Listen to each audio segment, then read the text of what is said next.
It's a bright midsummer day in Metropolis, and there's not much news fit to televise at Galaxy Communications, where in his office, Clark Kent is monitoring the 12 o'clock news. Fair and sunny at 12 noon in downtown Metropolis. It's 92 degrees and getting hotter. Lois Lane, ace reporter for Galaxy Communications, opens Clark's door and looks in. Clark, I'm off for lunch. Enjoy it, Lois. I think I'm going to take a nap. Lois Lane leaves, and Clark lies back in his chair, only to be rudely awakened by... Galaxy, Clark Kent here. Dr. Tripper speaking of the Void Observatory. Yes, Dr. Tripper. What can I do for you? Well, it seems, Mr. Kent, my telescope is picking up a strange sort of, well, what I can only describe as an electrical storm, which is which is approaching the Earth rapidly. I thought the news media should be advised. Clark immediately sends for Jimmy Olsen, investigative reporter for the Daily Planet. Listen, Jimmy, take a ride out to Void Observatory and check out what's happening and let me know immediately.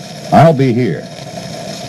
Meanwhile, Perry White, editor of the Daily Planet, is hosting a luncheon in honor of Superman, which is being held on the 20th floor of the 50-floor Majestic Hotel. But Superman has not yet appeared to take his place of honor. As Jimmy disappears out the door, Clark Kent steps into the closet in his office. I thought nothing would ever come up to get Lois and Jimmy out of here so I could get to that lunch on time.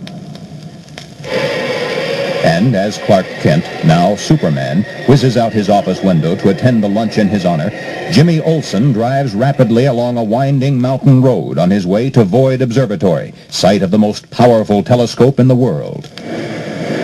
Wouldn't you know, I'd have to be the one to drive all the way out here in this heat. Oof! It must be 100 degrees in the shade and no rain in sight. Jimmy's car pulls up to Void Observatory. He walks up to the lab, and as Jimmy waits for the door of the Void Observatory to open, he happens to glance up at the sky, where he notices a small dark cloud way up, far above the highest mountaintop. Looks like storm clouds are gathering. The immense door finally opens, and Dr. Tripper beckons Jimmy inside.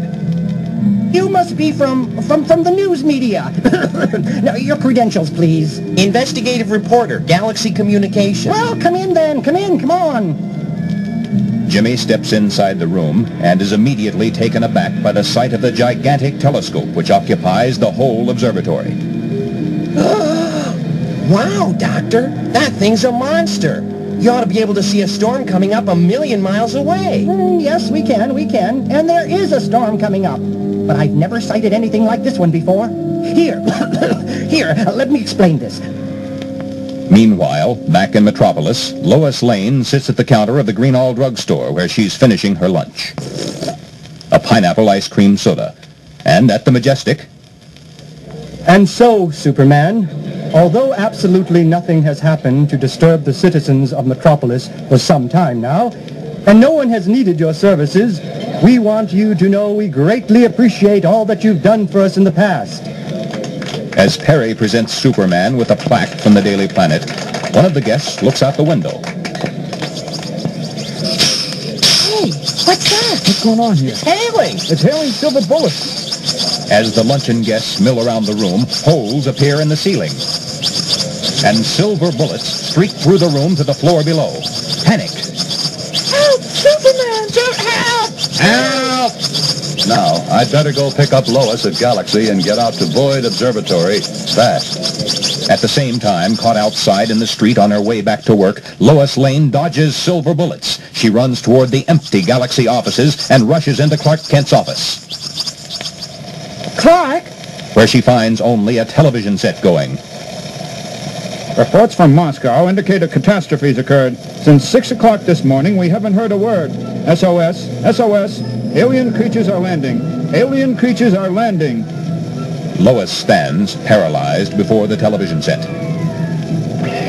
Superman zooms through the window and comes to a screeching halt beside her. Lois? Superman, what is it? What's happening? I don't know, Lois, but I have a hunch that Void Observatory is the place to find out. Let's go. But Superman, where's Clark? I left him right here at his desk. We'll have to look for Clark later. No time now. And Superman and Lois are on their way to the observatory, where... So you see, Jimmy, we have been in constant radio communication with particles of what seemed to be an electrical storm. But we have had no way of interpreting the signals we've been receiving. Now, our next step... Wait a minute, Dr. Tripper. Look! It's raining silver bullets! Oh, what's going on? They seem to be evaporating everything in their path. Oh, good grief. I'm sure that... Well, I hope they're friendly. Superman and Lois Lane appear through the open roof of the observatory and drop to the floor beside Jimmy and Dr. Tripper. Superman, Superman, thank goodness you've come. But what are we going to do? I'm sure these alien creatures are friendly, but they're unwittingly destroying us, and we have no way of communicating with them. Superman, you've got to do something. If we can't talk to them, then we must communicate without words. ESP, thought transference. It's the only way. Everyone, concentrate. With all the superhuman power at his disposal, Superman sets his great mind in gear to send out a message to these alien creatures who, in landing on the planet Earth, can only, albeit unintentionally, destroy it. Haltingly, Superman speaks. They say they've had to leave their planet Zoink.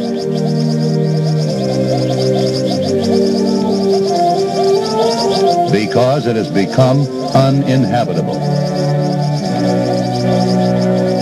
They say that the planet Earth is a good place for them. Once again, Superman focuses his mind power on the incredible problem of communicating with creatures who speak no language known to man.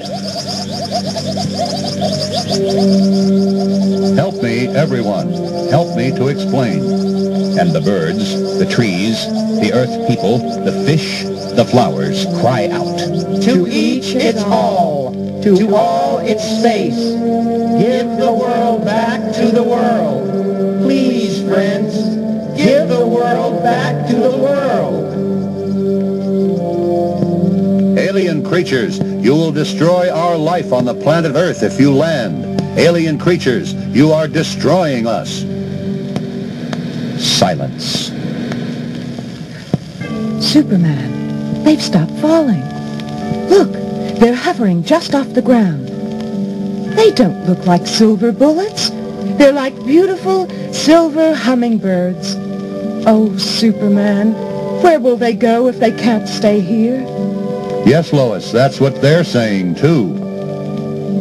His incredible vision, already 1 trillion times sharper than that of any ordinary being, Superman steps up beside the giant Void telescope, and with no need of the aid of the most powerful telescope known to man, Superman gazes farther out into the universe than any human has ever dared or even tried to see. Yes. Aha. There it is. A planet in the exact same orbital relationship to its sun as Zoink and the Earth are to their suns, but in an entirely different solar system, of course, from ours and theirs. Our radio waves have confused these little creatures and thrown them off their course. Once again, Superman concentrates. Like a laser, his mind beams the exact course they must take to the silver creatures who wait shivering just a foot above the Earth's surface. Then, like a plague of locusts, the alien creatures rise up into the sky, up until they become once again a tiny, tiny dark cloud above the highest mountaintop, and then, finally, can be seen no more. You did it, Superman. You saved us. And you saved them, too. Once again, we have you to thank, Superman, for saving the world from total destruction. Oh, my goodness. Clark, we've got to get back to Metropolis and find him. All right, Lois. You drive back with Jimmy. I'll scout around and see if I can catch sight of him. Back at Galaxy Communications a few hours later. Clark, thank goodness you're all right. I was so worried. Where have you been? Well, actually, Lois, I was under the desk when you and Superman were here, but I was too terrified of getting hit by a silver bullet to come out and let you know I was here. What happened? I sure wish it would rain. At a hard rock concert at Metropolis Stadium, 80,000 screaming kids are dancing in the aisles to the great beat of the Tones, the world's most popular rock group. The stage is heavily guarded by 550 special police who know how excited and exuberant the Tones fans get at their concerts and who are there to protect the group in case things get out of hand. In real life, the Tones are brothers, and Jimmy Tone, the group's lead singer and lead guitarist, is halfway through their latest hit song when suddenly Jimmy drops his guitar and stares up at the sky as though mesmerized by what he sees hovering directly over the stage. Slowly, a net is lowered out of the belly of the jet helicopter.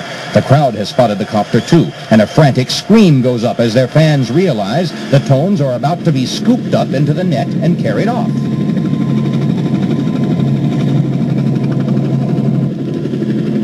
I don't believe it. But it's too late.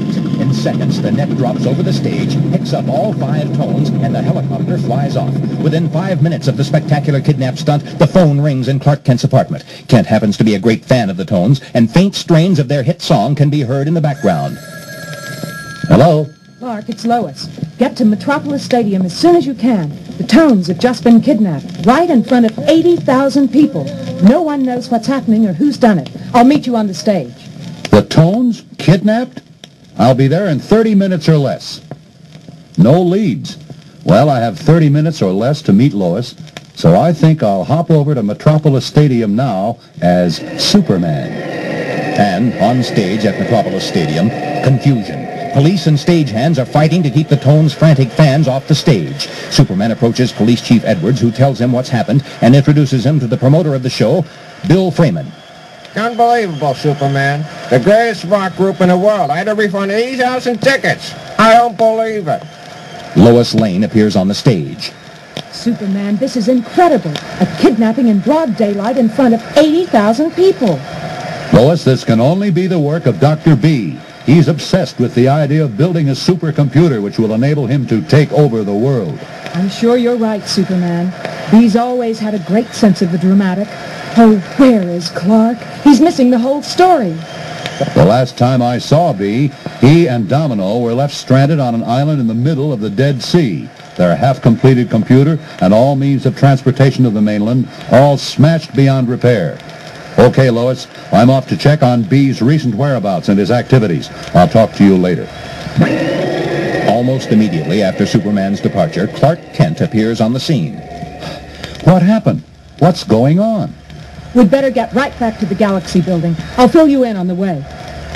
Meanwhile, in the tower apartment of Dr. B, high above Metropolis, the Tones have been fed tranquilizers and are piled in a heap on the living room floor, out cold. Dr. B's assistant associate, Domino, is muttering to himself. Ugly-looking bunch, if I must say so myself.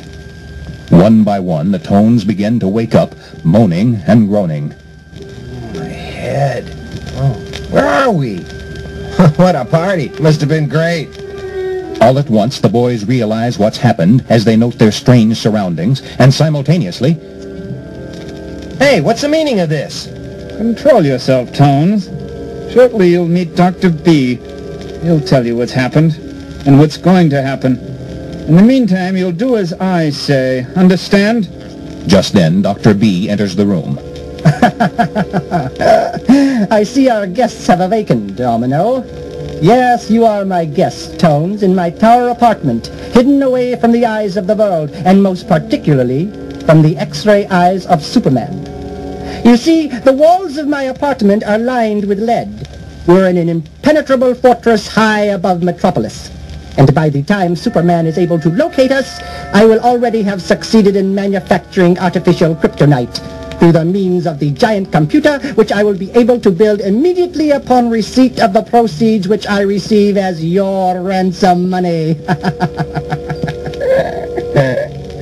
What?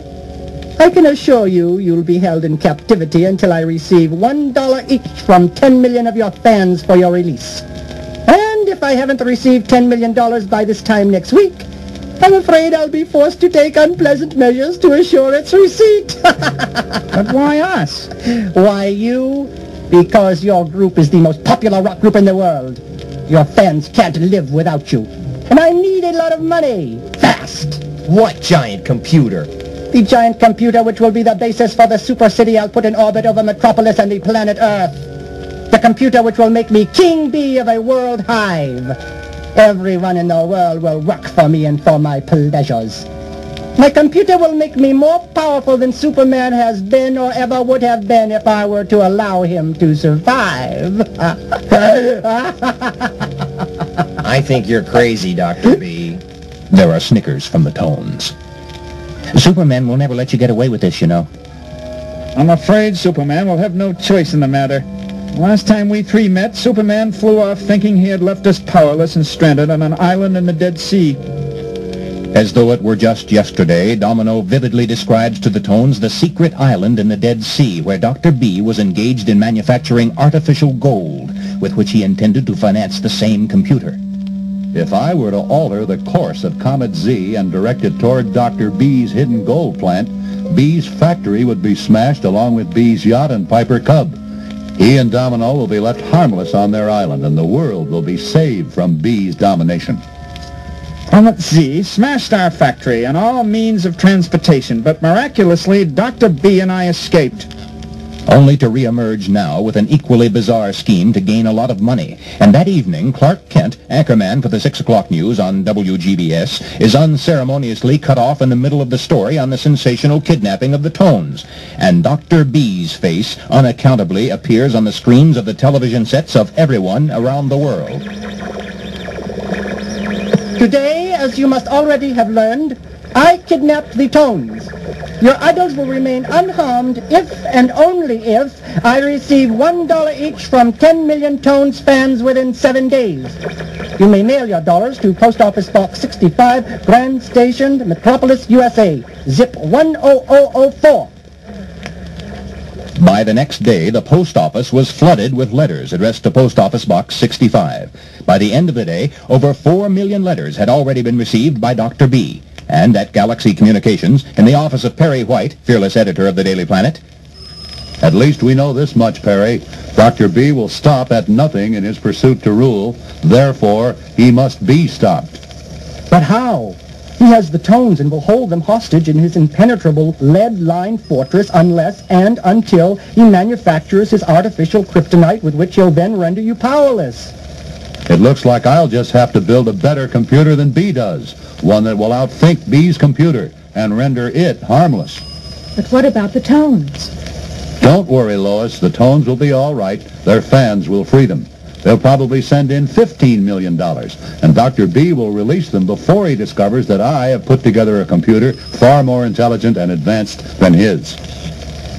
And indeed, 3 days later, the Tones are found, bound and gagged under the stage at Metropolis Stadium. They'd been freed not 10 feet away from the spot from which they'd been kidnapped, and they weren't quite ready at that moment to get on with the show.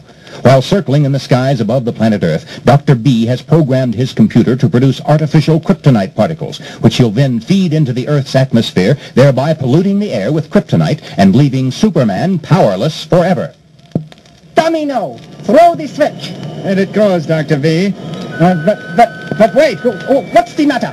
there's something wrong here. The indicator light is blinking red. What's happened? That's the computer. All right. Here comes the answer. What does it say? The card reads, I have been superseded by another computer. That computer belongs to Superman, and it is much more intelligent than I. I can do nothing to harm Superman because his computer will blow my fuses if I ever make such an attempt. I don't believe it. Domino, throw the switch one more time. As Domino throws the switch against the warning of the helpless computer, the fuses within the giant machine are blown with such force that B's circling city to be is thrown completely off its orbit and out into space, ostensibly free-falling for eternity, as Dr. B screams, You think you're rid of me, Superman, but I'll be back, and next time I'll win.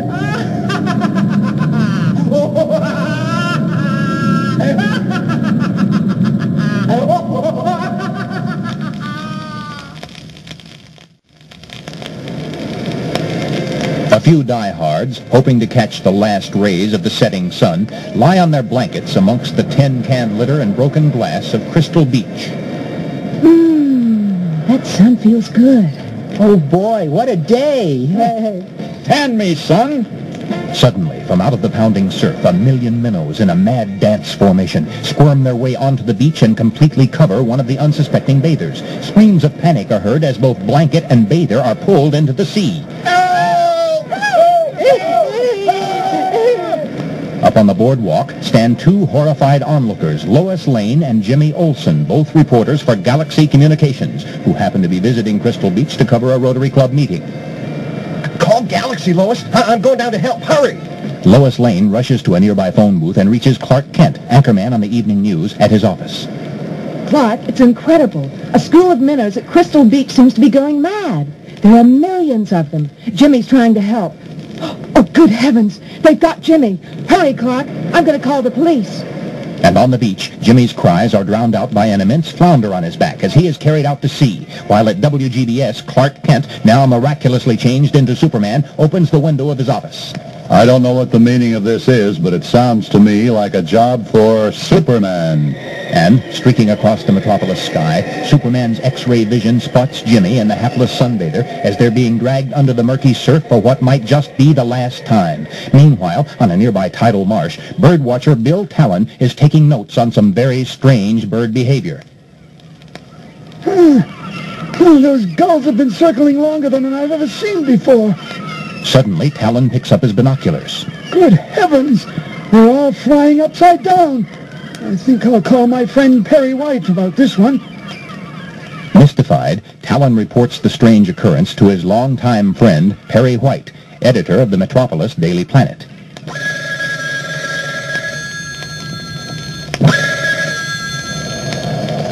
Yes, Bill. Very interesting. Yeah, I'll send Jimmy Olsen out to check on this immediately. Well, Clark? Where's Jimmy Olsen? Clark! Unable to locate Jimmy, Perry stops by the office of Clark Kent, Jimmy's longtime friend and co-worker. Clark! Oh, for gosh sakes, they're both gone. Where is that Clark? Biggest story in days. While at Crystal Point, Superman dives down into the sea and pulls the two drowning victims to the boardwalk, where Lois Lane has been anxiously watching the macabre scene taking place on the beach. Oh, Superman, thank goodness you've arrived. How did you know? No time for answers now, Lois. I've got to find out what's causing this strange behavior in our fish population. As he looks out toward the crashing ocean, Superman's X-ray eyes and high-intensity ears detect the high-pitched voices and forms of 7 bottlenose dolphins.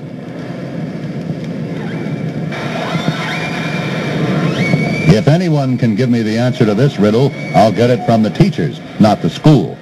Wait here, Lois. Up, then, in a dive that takes the Man of Steel hundreds of feet beneath the fouled waters, Superman swims down, faster than an atomic submarine, and finally settles in the depths of the murky waters and begins to decipher and learn the unique porpoise language. Yes? I understand. Your aquasphere has recently been polluted by a foul-smelling substance.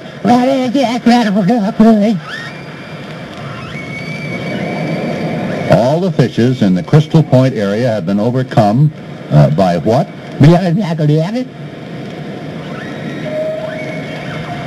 Oh, you call it the tidal marsh madness. And because you dolphins breathe air, you have not gone mad. But you're having much trouble. Your eyesight's been affected. Acne. Sore throats, huh? Oh, my poor friends. We must do something immediately about these hideously polluting substances in our waters. Far beyond the power of man's sciences, Superman's supervision rapidly breaks down the substances composing the hideous pollutant as he makes a mental note of each chemical substance in its relationship to the horrible whole. Thank you, friends, for the invaluable information you've given me. Superman thanks the wise dolphins for their help, and in one great jump rises out of the waters of Crystal Point. While at the Daily Planet, Perry is still pondering over the strange story of the upside-down gulls, and finally decides to leave a note for Clark Kent, just as Superman appears in Clark's office window. Great Scott, Superman. Can't you use the door? You frighten me to death. Well, I must admit, I'm certainly glad you're here. Perry tells Superman Bill the Birdwatcher's strange story. Very interesting. Now, Perry, where's your map of Metropolis? Aha, just as I suspected.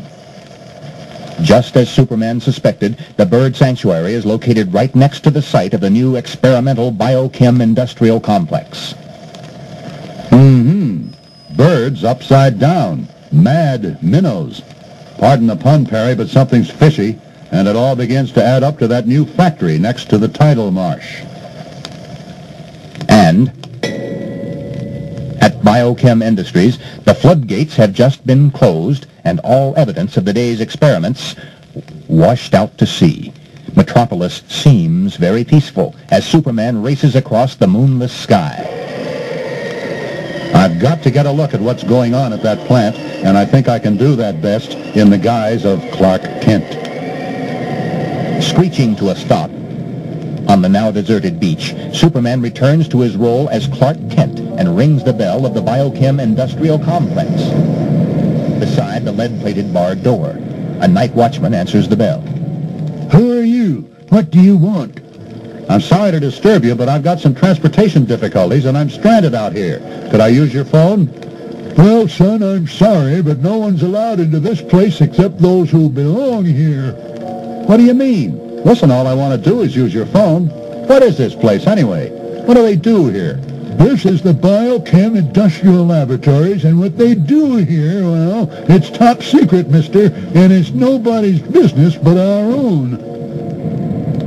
The night watchman slams the door in Clark's face, but not before Superman's X-ray eyes have easily beamed past the watchman and into the lab, where with his supervision he can see that the vials contain all the chemicals necessary to manufacture the foul stuff he has just seen in the ocean, and where with Superman's super nose he can smell the same hideous odor discernible in the filthy waters at Crystal Point. And at the very same moment, in his enormous mansion overlooking the tidal marsh, Brian Sanders, president of Biochem, is holding a meeting of the board of directors of the corporation. Brian pounds his gavel on the table to call the meeting to order. We have only one thing for discussion tonight, and that's our experiment. We must press ahead quickly. If we work fast enough, we'll easily outmaneuver our competitors, and very soon Biochem will control the whole chemical market completely.